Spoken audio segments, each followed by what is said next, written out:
Hello, everyone, and welcome to another episode of Natalie Saves the World, one podcast at a time. Today, I'm joined by Bailey Hopp. She is a social media manager, solo traveler, and storyteller who's passionate about mental health, finding purpose, and building community in your 20s.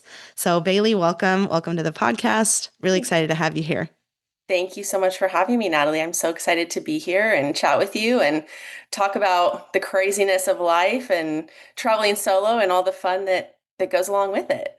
Amazing. Yeah. Well, today we're going to be talking about burnout in marketing, the lessons that Bailey has learned from living abroad and traveling solo, and how she separates her work identity from who she really is. So, Bailey, can you tell us a little bit just about who you are, your background, and what you do? Yeah, so I am a social media manager. I have been in the space for about 7 or 8 years now. So I have a background in journalism and marketing. I studied abroad for all 4 years of college. So I was in London, England, and got to experience some great marketing and journalism classes and internships over there. And it kind of did a foray into the social media world. And I just love technology and being tuned in. I am a community manager at heart. So I think that aspect of social media has really kept me kind of going in this space for a long time. So, how did you get into social media marketing, and what drew you to that path specifically? So I did an internship for an online magazine when I lived in London, and it was more in the writing and social media space. I kind of originally thought I was going to go down a strictly journalism route. I had visions of actually doing like war reporting, and very, very different from being on kind of the front lines of social media, I guess. So Wow. I really kind of grabbed onto just the short form writing for social media. I love the content creation aspect as well. I love influencer marketing. That's been a big passion of mine alongside traditional organic social media. So, kind of after that internship, I moved home from the UK, graduated college, and I got a sales and marketing role and tried something out a little bit different than social media. And I was like, I just love the creative aspect of content creation. I love data and analytics too. I think there's a lot that goes with that in terms of social media, and everything's always changing on these platforms. And with your Yeah. strategies, I think there's just so much flexibility and creativity that comes with social media if you have that mindset around it. So it's just been so much fun. I've had a lot of experience at marketing agencies, and right now I'm actually working in-house for an IT training company. So it's just been a fun, different pivot and good way to flex my skills. And I've had a lot of fun with it along this journey. Amazing. Yeah, social media I think is so powerful. Like it's holding the microphone in a Yeah. way that you can really amplify your voice. But Hmm. with all that power also comes like the Spider-Man quote, right? Yeah, With great power comes great responsibility. definitely. Have you ever felt intimidated like sharing to really huge audiences? Yeah, I think that is especially working at my first kind of big marketing agency. So I actually had a job that started in March 2020 before COVID, like right before COVID started. It was my first remote job, which was just crazy timing. But I was dealing with a few different client accounts. We had some really big followings, and it was definitely a learning time during that role in terms of crisis management, Oh yeah. community management, how to escalate things, and really just living and learning when it comes to things that are copywritten or, Oh yeah. QAing different posts. So that was a really big positive learning experience. And it definitely, I have such an eye for typos and just how things come across to different audiences, which I think is so valuable. And it gave me a really good way and understanding of how to change my voice and write for different brands through that lens. So it was great experience, but it is definitely still intimidating kind of sending things out, especially big launches and things Oh like yeah. that involve a lot of stakeholders or, a lot of team members. But that's also the fun of it. It's fun to share something that you've put a lot of work into, and everyone who's been awaiting a big launch or big product release, something like that. So it's a lot of fun. I love it. Do you ever have to involve legal in the post or like in the major It's updates? happened before. It's happened kind of retroactively almost. So Oh yeah. there's been times where we've featured like celebrities on images or posts, and that can get a little tricky in terms of, yeah, copyright, like I was saying. But at this point, it's also like, just use your best kind of knowledge and do your due diligence around how images and messaging can be used. And if there's any restrictions, I think it's also, you just have to, that's the nature of sharing anything. It's like thinking through the whole picture and like the whole thing. Is this something that comes across well? Is it insensitive in any way? Can this be interpreted in any way? Just thinking critically about content that you're sharing, especially from a brand account. That's so Yeah. important. But yeah, the legal teams, I think it's always good to cover your bases when it comes to social and just try to avoid any big issues. I think it's always good to proof and just, have extra people at least QAing your posts and making sure it all looks good. Yeah, for sure. When I was at a public company, I just remember like every little post would have to be approved by legal. And yeah, it got kind of crazy. So, but I guess it depends on like the size and scale and who you're involving. But wow, very interesting. Right. I want to talk a little bit about your experience abroad. So you lived in Germany and London, as you've mentioned, for 4 years. Could you share a little bit more about that and what was it like for you adjusting to those places? And also just like what inspired you to move abroad? Because I think that's Yeah, unique. Like not it's everybody it feels is. inclination slash is brave enough to live abroad. Yeah, I'm so grateful for my experiences. So I lived in Germany for 1 year, my junior year of high school back in 2013. So I had taken 1 year of German. A lot of my family is originally from Germany, so I was kind of drawn to that as like the required language to take in school. At least we had that in my high school. It's like Oh, you got to nice. take at least one language. So I was in my first year of German and heard about a exchange student program. It was actually funded by the US government, so they helped, pay for flights and everything and organized Oh, all of wow. that for students. So I went through the process and was accepted to go abroad for a year and moved to Germany, lived with a host family. I got to travel around Germany and Italy as well, and it was such a transformative experience. I was 16 years old living abroad, and Wow. the drinking age in Germany was 16. So that was another kind of Uh, factor that was just so wild and such a different high school experience than a lot of my peers had at home. But it was definitely like I think that really kind of was the start of my love of traveling, and it was a really big jump yeah. for me. I was very homesick for at least the first 6 months, and they say like to kind of integrate within the community and within the language, you shouldn't go home any time of the year. You should stay like through the holidays and everything. So Oh, wow. I stuck it out, and at one point, I started dreaming in German, and English was kind of like the language I didn't use all the time. So it was a Amazing. really, really great experience. I think pushing through the homesickness and just being able to immerse myself really helped me grow as my own person, and being separated from my family and friends and everyone that I really knew. It helped just kind of broaden my horizons a lot. And that was actually the first point. My friend and I had done our spring break in London during Oh, that wow. year abroad, and I was like, oh. I wonder if I could go to college over here. Like I love Europe. This is so much fun. So Wow. fast forward, I went home my senior year of high school. I kind of wrapped everything up. I applied to colleges as we all do, and I was accepted to a US based school, or a US school based in London. So I was able to Amazing. get a dual UK and a US degree in journalism and marketing.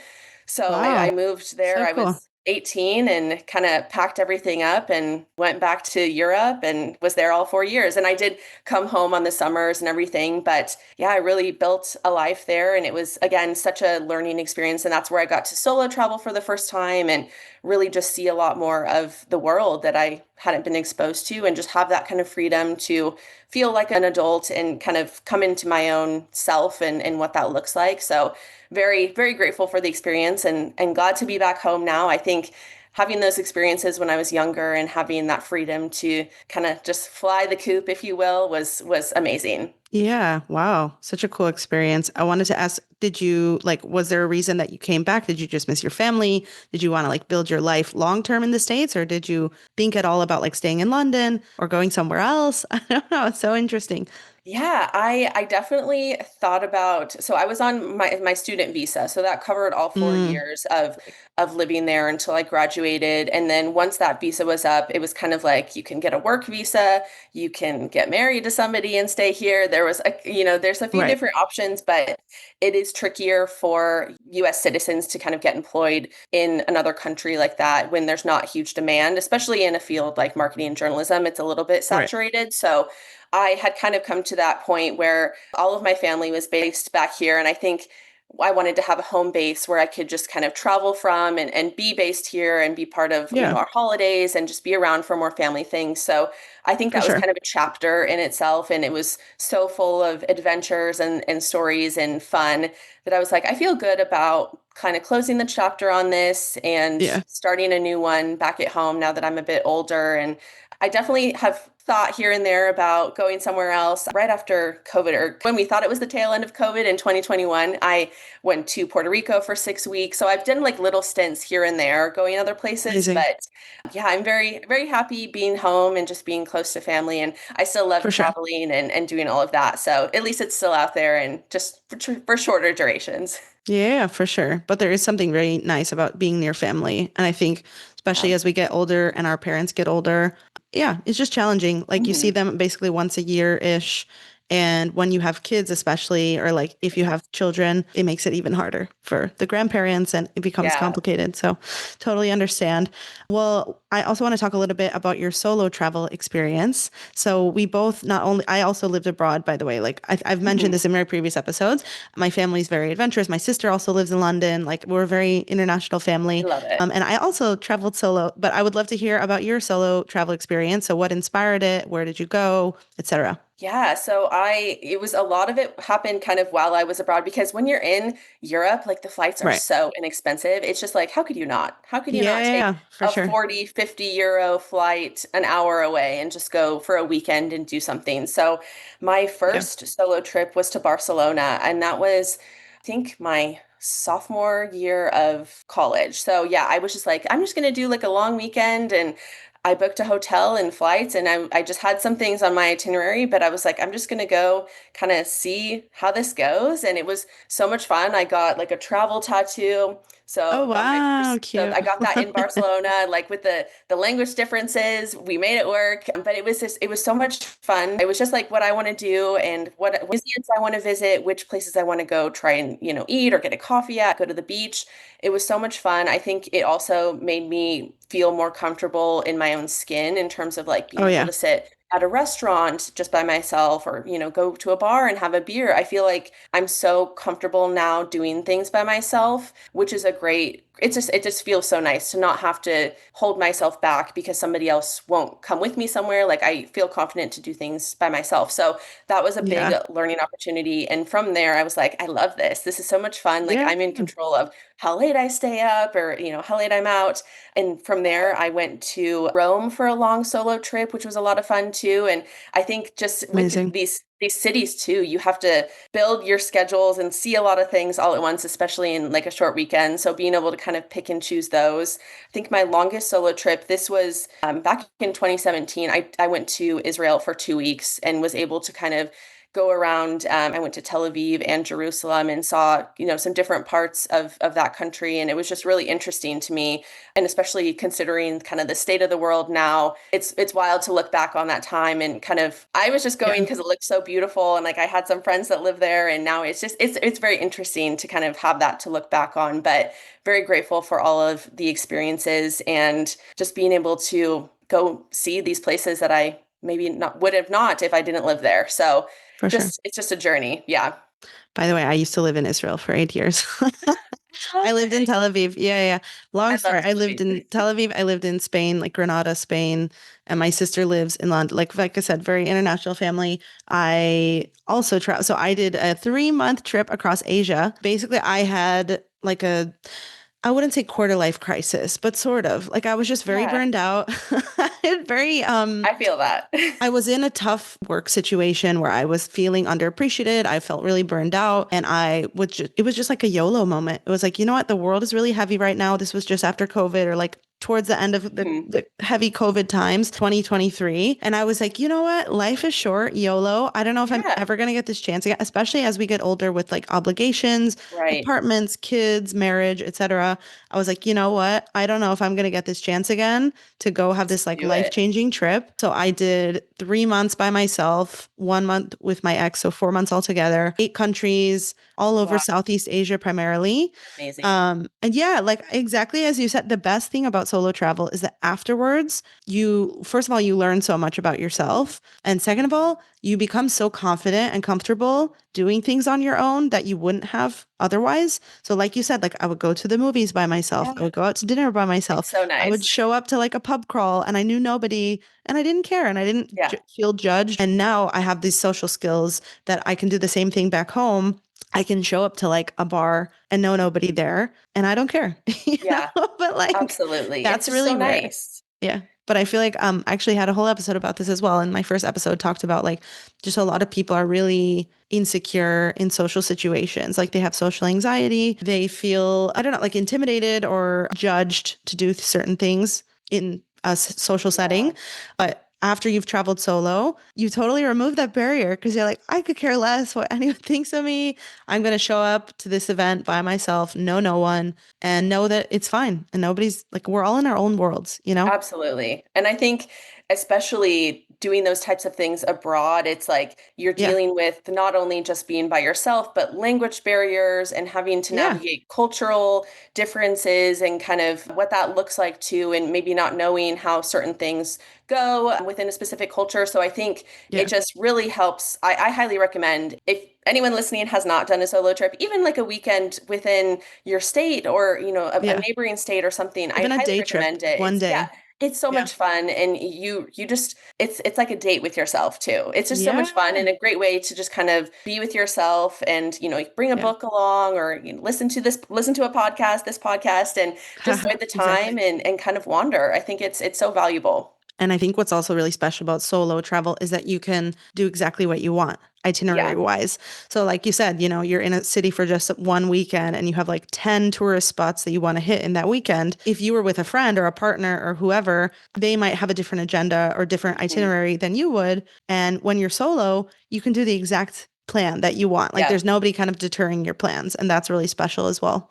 It Yeah. is. It is. It makes it's just so nice to do exactly what you want and feel kind of fulfilled in that time that you spent with yourself. And I also love like a shout out to just shopping on solo trips. I feel like I can Oh, be so yeah. quick in stores and like it's just going from place to place and being able to kind of, oh, I'm not interested, like move on to the next store. So something like that is really fun too to just get like souvenirs or, Yeah, and have that time to just, yeah, do for what you sure. want. It's so much fun. No, I agree totally. By the way, do you have any tips like for female solo travelers? Because one of the things, the only thing that's a little bit challenging for women in general is like we always have to be a little bit more conscious just about our safety, Definitely. our security, whereas men don't necessarily think in the same way when they're traveling solo. Do you have any tips that you recommend for other female solo travelers? I think really the one thing, and I was so lucky to travel around Europe, and I've never been pickpocketed, knock on wood, like never had anything major happen. I think I lost my wallet once, Oh but I no. lost it. It was my fault. Right. No Yeah. pickpocketer, but yeah, Yeah. I think keeping your wits, and it's so simple, but just being aware of your surroundings. If you Yeah. feel in your gut that something is a little weird, or especially on something like public transportation where there's a lot of people, and just Yeah. being aware of your surroundings. One thing that my mom has always instilled in me is walking, especially in somewhere new without headphones on, and being able to listen to your surroundings and just observe Yeah. and know kind of how things are going around you, especially with, car, not just people, but other cars and vehicles, and just being aware of your surroundings, I think is the one thing that I've always used in any situation, but especially with solo travel. And it's kept Yeah. me level-headed and understanding if something kind of gives me a weird feeling, maybe I'll just, go a different route or get off the train at the next stop, whatever the situation is. But that is Yeah. one thing that I highly recommend. And just understanding too that if you are in another country, people operate differently. The way the community is different, and just understanding kind of your place in that and how people are operating around you too. So that's the biggest thing. I think also I share my location with a lot of friends. So if anything happens, they have like find my friends on, which is always helpful and fun to see where people are traveling to as well. So highly recommend that. And then depending on the country you're going to, if there's any specific areas to keep an eye out for, kind of avoid too, just based on any crime. I think that's always good to just be safe and know what the Yeah. locals are saying and where might be a better place to avoid. So those are kind of Yeah. my big tips. Those are great ones. I think also like the main thing for me was just at night. I would do things during the day and I always felt fine during the Right. daytime being by myself. But at night, what I would usually do is either like just stay somewhat near to wherever I was staying. So I wouldn't Yeah. like venture too far by myself at night. Or if I was going somewhere at night that was further away, I would just make sure I was with somebody else. So either like Yep. another friend or a group, or Exactly. hopefully just not by myself. I also even made like a list for my family of where all the embassies were, at least for my Asia Yes. trip, because I was going, if I was going somewhere maybe more familiar to my family, they wouldn't be as concerned. But when I was traveling across Asia, I sent them like a list of like the phone number of the You never embassy, know. the You never address of know. the yeah, just in case, like God forbid. Yeah, Yeah. but all great tips. Amazing. So do you have like one main lesson or main takeaway from your solo travels that you'd recommend, or your main lesson from solo traveling? Yeah, I would definitely just recommend that everyone keeps an open mind when you're traveling to another country and allow yourself to enjoy and understand a different culture and experience different things. I think this can be, I know that even within my family and friends, there's been places I've gone where people are a little bit hesitant or maybe don't understand why I'm going somewhere or why I'm doing Yeah, something. And I think I've always had an open mind that there's just so much of this world to see and so many people to meet and cultures to experience. And I think having that mindset and just going into it and being non-judgmental and trying local cuisines and meeting local people, I think there's so much value in that. And it gives you such a well-rounded view of the world and how different people live. And I think there are so many things that I've learned that I've kind of like picked up into my daily routine and just understanding how different people operate and knowing that, especially as Americans, our way is not always the right way of living. And like there's definitely things that we can pick up yeah, and just absorb from other cultures. So I think that's one thing. It's just like having an open mind and for kind of sure. seeing where it takes you. Yeah, amazing. I agree. Well, let's get into your work experience a little bit. So, marketing and especially social media. I also have a marketing background and I've done a little bit of everything when it comes to Mhm. marketing, but it can definitely be very intense, especially, 24/7 career-wise. What has burnout looked like for you personally? Like, how have you experienced burnout in the past? I think I harbor a lot of perfectionism. I harbor a lot of anxiety in terms of work and personal life, and For sure. it can become a little overwhelming. And I think I'm an only child too. I'm very independent. I love collaborating with people, but I can kind of get in my like tunnel vision of things that I want to do within my role or projects that I want to tackle. And sometimes it can get to a point where it just becomes too much. And I've definitely had times where I just wake up, work, go back to sleep. I'm so exhausted. Or, at the end of the Yeah. day, it's just like a long cry. And Oh, I think as I'm getting older too, and the more that I've been in this career, I am yeah. realizing, and I've heard so many people say it in different jobs. It's like we're in marketing, we're not brain surgeons. It's not, it's going to be okay. Like it's Yeah. anything can be fixed, anything can be supported with other people. And I think I put a lot of pressure on myself early in my career to really prove my value as a team member and my skills and work on developing those skills as well. And I think it's just kind of getting to the point now where I feel so confident in myself. I think part of that is also very much the work environment that you're in and understanding what is not the right environment based on your personality type or how you operate. And I think Yeah. I was kind of in the wrong type of role for my personality for quite some time. And I think that kind of contributed to feelings of like insecurity and the anxiety, like I was mentioning. In terms of what though? Like what personality wise was not the right fit? I think just like, especially working in like marketing agencies specifically, there's so many moving parts all at once. I think big Yeah. organizations can be a lot of people, a lot of teams, a lot of stakeholders. I think I work better in smaller organizations, working on like one or two clients or just in-house. I think I've Mm-hmm. learned that that's kind of where I need to go in terms of really dedicating a lot of my time and energy to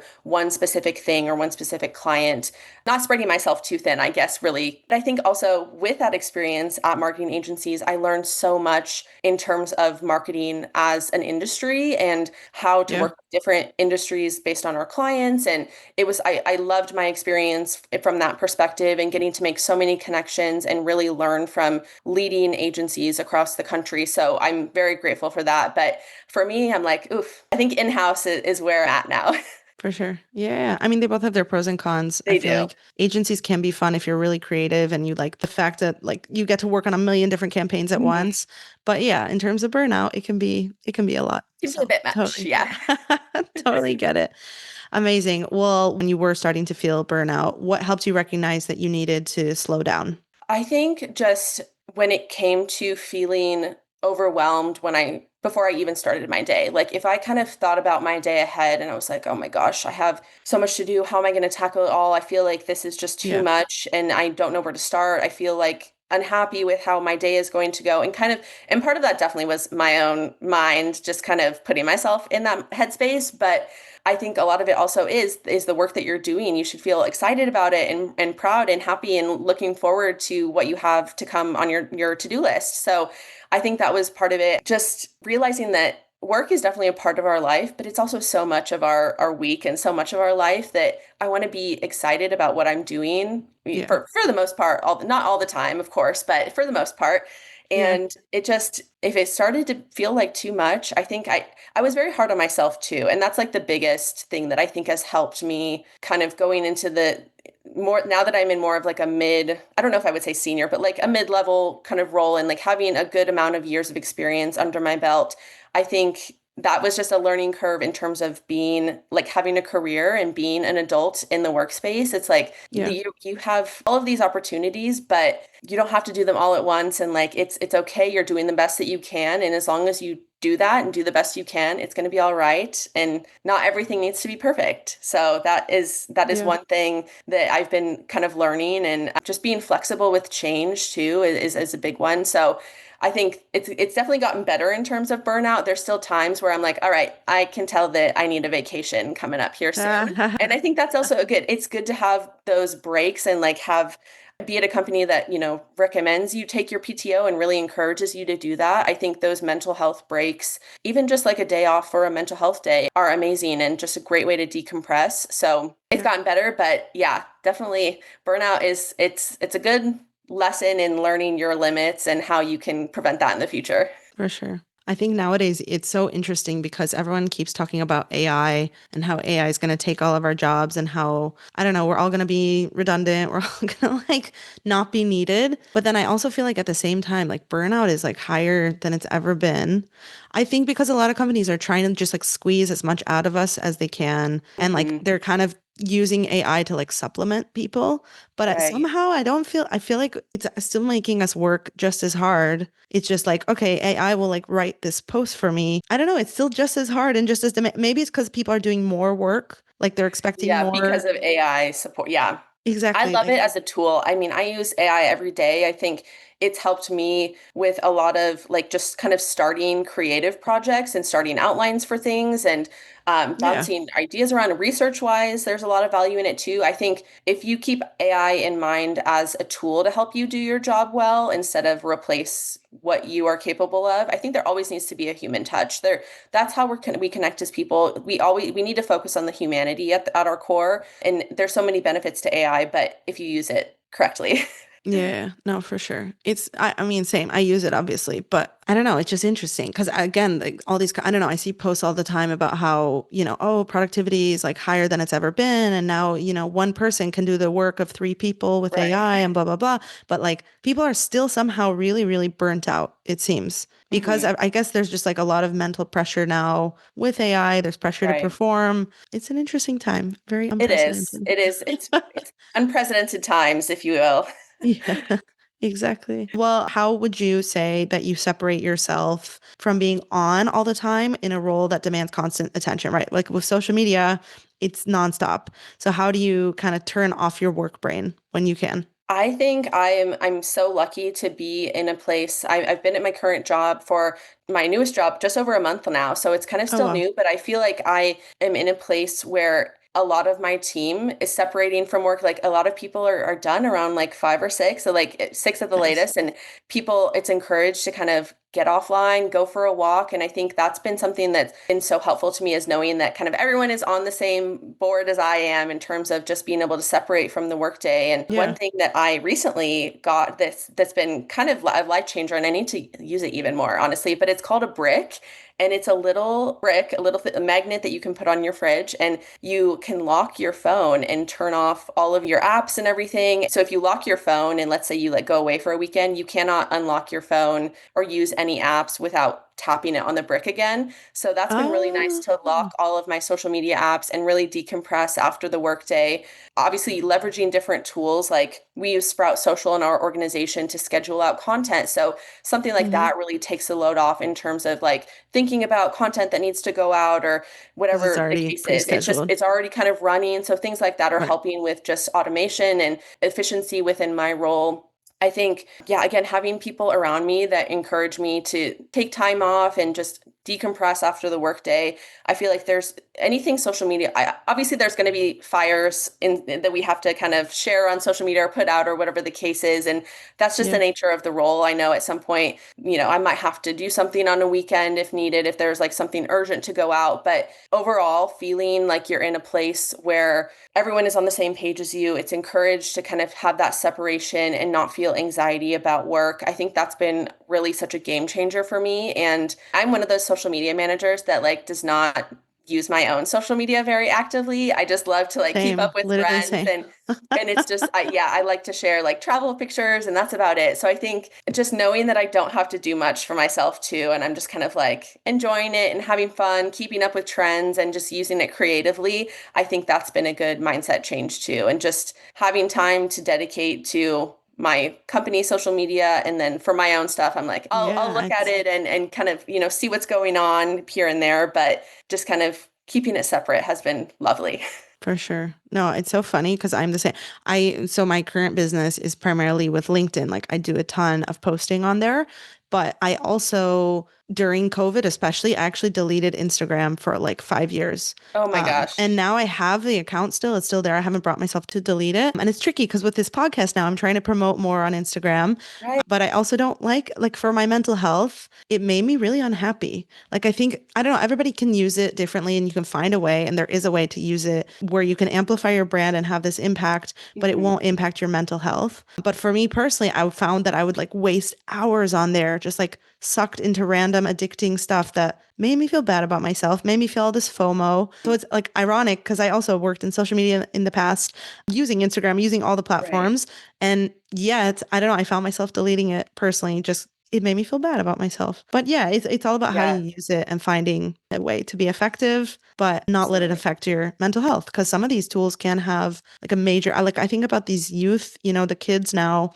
Oh, I'm so happy that we didn't have it as kids. I I can't can't even imagine imagine. Yeah. growing up with like Instagram when you're 10 years old. Yeah, I don't know. It's I downloaded TikTok when COVID started along with everyone else and I was obsessed and would spend hours on there and it got to the point it was just last year where I said I got to delete this app. I oh cannot do yeah. this anymore. So I am on the Reels train now, which is fine. I Yeah, yeah, like same. Instagram. That's my kind of preferred platform and I'm like I need to drop at least one app and kind of just separate myself. So that was one that I realized after I would spend, 2, 3 hours Hours. a night just scrolling. And it got to a Yeah. point where it was like, nope, we It's can't do this addicting. anymore. Yeah. So I totally feel that. I just, yeah, But it's gotta, tricky. yeah, It's tricky because it even is. like with TikTok, you can have like a massive influence on that. Like if you really want to go viral, TikTok is like the platform to really do it. But at the same time, yeah, for mental health, I don't know, it's tricky. It's double-edged sword. It is. Actually, like one of my previous companies, the CISO, like the Chief Information Security Officer, he told us if there's one thing I recommend you do security-wise is don't download TikTok. He said it's like downloading malware to your phone. Oh my It's like gosh. virus to your phone. But it's tricky again because It TikTok is is. huge and you can have millions of impressions on there and like have a huge impact pretty easily. So it's tricky. Yeah, finding the balance definitely. Well, I want to talk a little bit about community. I know you have experience with that as well. So living abroad and working in marketing, both of those can be pretty isolating sometimes, especially if you're on the freelancer route with marketing. How have you built community for yourself along the way? I think that I really, especially during times when I was homesick, I would try and it was the worst time, but really try and force myself to get out with friends and even just kind of go to the movies or get out of the house, do something that gets me out in public and kind of recenters me at where I am and who I'm with. I think that's been a big thing. Seeking out different activities and things that interest me have been really valuable too, and kind of building like an anchor around that and really just focusing on like what kinds of things bring me joy and how do I want to spend my time, and through that meeting other people that like to do the same things as well. I actually have met two of my, so when I moved back to Portland, having lived all these places, I have friends all over the place. So it is kind of tricky, like kind of getting everyone together and having that solid community. But two of my best Yeah. friends here in Portland, I actually met last year. We met at a speed dating event, and all of the girls kind of like just gravitated towards each other afterwards, and we all went out to dinner, and it was so much fun. And I ended up finding two of my best friends from that, and we've kind of seen each other almost every week since then. We do like different local events together. We go bowling, we go on day trips to different places around Oregon. And I think Amazing. finding just doing again, that came back to me just doing something that I wanted to do and go speed dating and try something new and get outside of my comfort zone. And through that, I found two really amazing friends. So your community is kind of what you build and like how you build it, I guess, in terms of just finding those activities and trying new things too. That if you're stuck and you're like, I don't have any hobbies or I don't have anything to do, look on like the Meetup app or look on Yeah. Facebook events. There's so many different things going on that you could just go check out, or even just going to like a bar. I know there's so many places in Portland that do like trivia nights and stuff like that. So Oh, I yeah. think that is Fun. just so valuable to focus on what makes you happy and go to those places and kind of see who's there and start making friends that way. And that's been something I've tried to do in Europe and within the States as well. Amazing. Yeah, I think the same. I actually had a whole episode on this as well. Just a lot of people, again, because our experiences abroad kind of made us more confident and comfortable to do that and show up to these events by ourselves, knowing nobody. But I think exactly as you said, there's so many ways to find community wherever you're based. And there's tons Yeah, of events. Meetup is huge. There's tons of even like networking events. And I love that you definitely. said the dating events that you've actually made friends from those because I've had the same experience. I go to things that So are like fun. dating or like singles events, and then I end up Yeah. making like really good female friends from like It's other awesome. people And I who, always love like yeah, having more single friends because it's like, oh, let's just like go to yeah, this like, fun little mixer type thing. And yeah, we've gone to like a singles game night before. It's a lot of fun. So going out and just getting out to doing those events and seeing where other people are, I think that's what I recommend for anyone else who's like looking to build a community too. awesome. Love it. What role does community play in your mental health and your sense of belonging? I think it plays a big role. Like I said earlier, too, with social media, I have a community manager background too. So, in terms of like responding to Amazing. people, I've managed like a 3,000 person Slack community with different marketing professionals and have Wow. organized virtual and in-person events. And I think there is so much value, especially after COVID, when we were all just so separated from each Isolated. other, so glued Yeah. on our phones, just lonely. I think now that we're really getting back into being in person and going to conferences and networking events, I think there's so much value in connecting with other people, not just around Yeah. work, but like their values and like understanding how to support one another too. And like I said earlier, I'm an only child, so I've never had that kind of like sibling dynamic, but I think I found so much value in supporting communities and other people, especially, online, allowing people to connect with one another, learn with one another.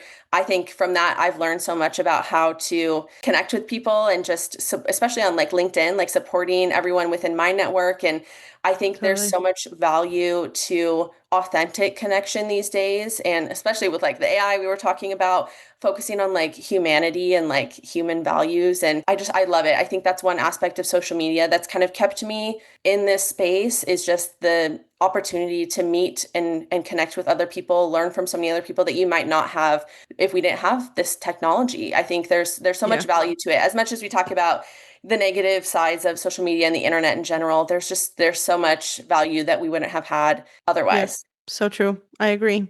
I think I mean, everyone, this word keeps coming up, authenticity, right? Like Mhm. everyone wants authenticity, rawness, realness, especially with AI, as we've mentioned, where everyone sounds kind of robotic in their posts and everybody's kind of doing the same thing. And the more we can be like flawed and human Mhm. and connect with our peers and support each other, whether that's digitally or in real life, Right. is crucial nowadays. Yeah, Like it's so it's special. everything. And at the end of the day, like we're all just, this is I saw this somewhere when it was talking about like the dynamic between like a mother and daughter, and like you realize it's still your mom's first time living life. Like everything like your parents might do wrong or something, like it's still like we're all just humans living life for the first time, and we're all flawed. We Yeah. all are on our own journeys and have had so many experiences that affect how we respond to things or how we operate. And it's just, Yeah. yeah, humanity, I think there's so much beauty to it, and we really have to hold on to that as more of this technology comes out of the woodworks. I totally agree. And I think also, like, as we mentioned, we're in kind of just like an unprecedented time, a dark time. There's a lot of like negativity and messed up stuff happening on the internet. But then at the same time, for all that darkness, there's just as much light, right? Like, Yeah, for all that absolutely. evil, there's just as much good. And we have to focus on that as well. And sometimes, like, having that online community or even things like the Growth Tribe really shows us like there are other good people out there. I do have people I can, connect with that feel the same way as me. Definitely. And that's huge. Yeah, I agree. Absolutely. So, if someone is feeling stuck, maybe they're burnt out, maybe they're lonely, maybe they're questioning just their path in their career or in life, what's one piece of advice that you'd share with them? I would definitely share. I think it's important to reflect with yourself and think at the big picture. What do you want your life to look like? What kind of things would you like to do in your day to day that make you happy? And if it's something completely different, that is okay. We're all learning, like I was saying, it's all kind of our Yeah. new experiences. I think just we all have one life, and if you're feeling at a point like you just there's nowhere to go, try something completely new if you have the means and ability to, or figure out a plan to kind of be able to transition to that too. So I went through a layoff last year, and I took some time. I was doing freelancing. I didn't get a new full-time job yet, and I love Yeah. permanent jewelry. It's so random, but I have a lot of permanent Oh, bracelets, yeah. Those are and big now. I there it's so much fun. And I said, I was, I'm going to do freelancing this year and start doing like permanent jewelry and do events and be with people in person and have these special moments. And it was so random and something that has been so fulfilling. I still continue to do it. I do a few events every month or so, just on the weekends, something that is completely different than what I was doing before, and something that kind of gave me like a little bit of a spark to try something new and something creative and something that I was passionate about. So I recommend just like sitting with yourself, thinking about what makes you happy and how you can get to a point where you can kind of transition into a role, or at least like a hobby, and what that would look like to kind of fill your cup and feel fulfilling. Amazing. Yeah, so true. I completely agree. I'm on a similar path right now. I was laid off and I'm now on like this totally different path between this podcast, between building my own business through Yeah. LinkedIn, and then also just like really looking at like who I am at my core, which I Right. think a lot of us get so caught up in the rat race of work, right? Like we just get so caught up in a routine. We get so caught up in like doing what's expected of us. And then we Hmm. never take that time to really sit and reflect on who we really are at our core Yeah. and what we really want to do. And there's so many ways to make money in this world, like literally, especially with Get social media. creative. Yeah. Have fun. I mean, yeah, there's Yeah. so many, I feel like now more than ever, like there's so many different opportunities, and even just from working from home too. So Yeah, there's, yeah, no limits. And you just, I think totally. understanding, like you were saying, you can kind of get caught up in just like the rat race and the daily routines and what that looks like. So figure out ways to kind of separate yourself from that and just bring more joy. Yeah, totally agree. Well, what is one lesson that you have from solo travel that you think applies to everyday life? I would say probably what my big lesson was earlier, keeping an open mind. I think that is something that I try and take into any new situation, anywhere I am. I really just want to be non-judgmental and like take it for what it is, have the experience that I have. I think that's just such an important value overall too in life, is just being open-minded and understanding that so many people live different lives, like we've been saying too. And at the end of the day, knowing your values and how to be the best version of you and be a good, kind person, I think those Yeah, are the most important things, no matter the situation or work, personal life. I think you got to be a good person and be open minded and kind of go from there. so true. And also kind of the reminder that like our way of doing things is not the only way, which Absolutely. I Yeah. And think you we can learn get, so much from other people. And I always say, like, I don't know what I don't know. So if there's something that yeah, somebody can pass on or kind of wisdom they can impart, I love it. I love feedback. I love learning different things. I love when my friends kind of call me out on stuff. I'm like, okay, yes, like I I'm hear there. you. I see you. It's good. We don't know what we don't know. And if we're kind of impacting somebody in a negative way, I love when people share that with me. And it's a good learning experience. Like we're all still growing. We have to have that flexibility to not be set in our ways. So true. Completely agree. Well, now I want to do just like a fun little rapid fire section. So I'm just going to ask you Love a few it. questions and just say rapid fire, the first thing that comes to mind. So, are you a morning person or a night owl? Night owl. Okay, I'm also a night owl, but I try to be a morning person, but I can't. Me I too. still can't. I think if like kids force you to be a morning person, so I Yeah. don't have to do that for now. Or dogs, maybe. Okay, what is your favorite country or city that you've traveled to? Ooh, I would honestly say my favorite city would probably be San Juan, Puerto Rico. Oh, nice. Yeah, that's a So good one. beautiful, so colorful. Anytime I think back to like the buildings are all so colorful. There's cobblestone. Yeah, It's so much fun, so much culture. love it. Yeah. What's one of the weirdest foods or the most different foods that you tried when you were abroad? When I was in Paris for the first time, I tried frog legs. How was I it? love escargot. I love like escargot, snail. It's so Yeah. delicious, garlicky. The frog legs were a hard pass for me. And I love food. There's Really? not many foods that I dislike, but I tried and I was like, I can't. This is where I draw the line at the French food. What did you not like about it? Did it taste like chicken? What did it taste like? Yeah, I think just like the texture and the experience was a little bit like, this is not for me. I think it was more of a textural thing. Okay, interesting. Did it feel like chewy, slimy? Yeah, just the chewy and Mm. like I just remember like, the legs and it was just it was a little bit much. I tried rabbit in Spain and I think I've had alligator in like New Oh, Orleans. They do like fried I alligator. would try that. And I had in Cambodia, I had grasshoppers, like fried grasshoppers and snails. The snails, yeah, it was just like escargot similar. And actually they taste kind of like scallops.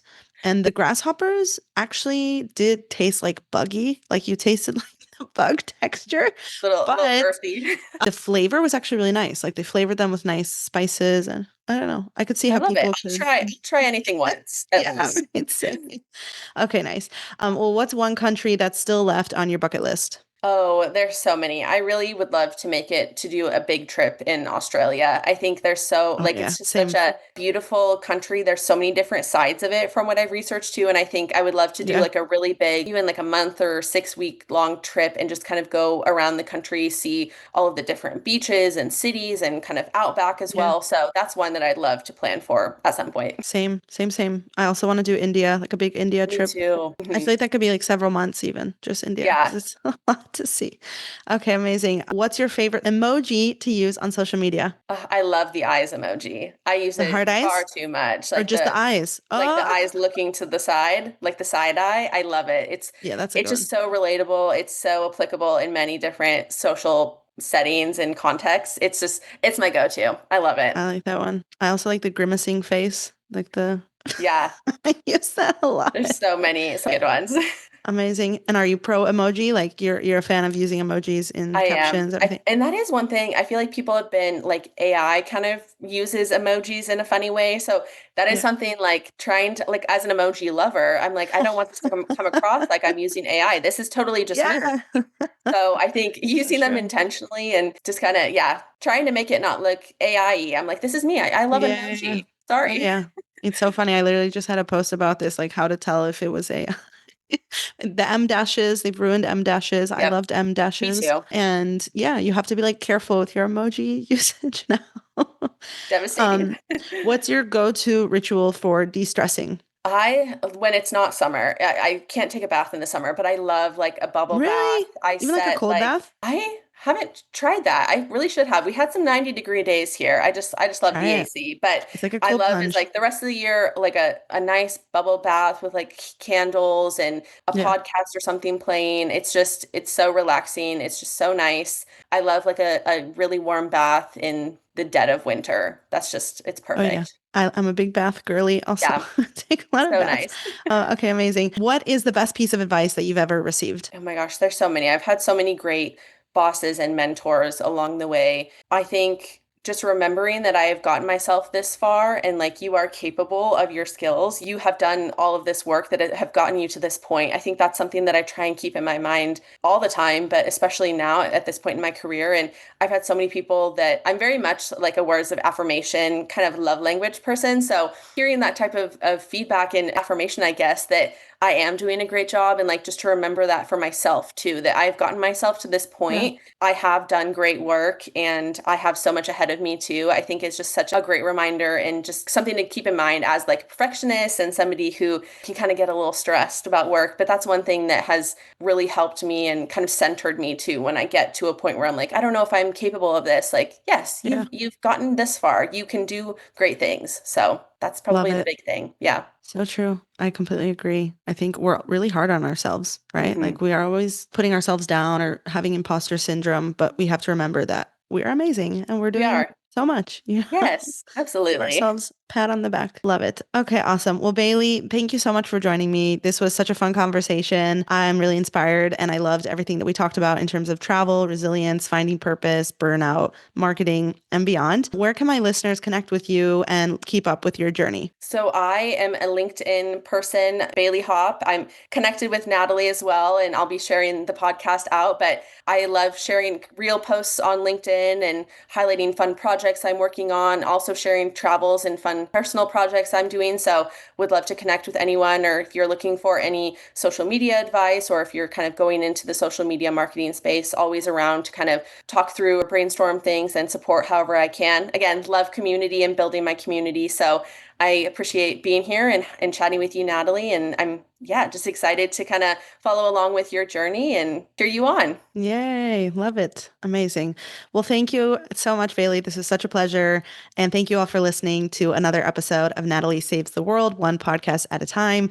We didn't save the world today, but we had a really interesting conversation about travel, resilience, burnout, and more. If you have any suggestions or anything you want to share in the comments, anything about your journey with work, traveling, or otherwise, I would love to hear it in the comments. And if you love this episode, don't forget to subscribe, leave a review, and share it with a friend who might need it. Thank you all again for listening to Thank Natalie you. Saves the World, one podcast at a time, and have a wonderful day.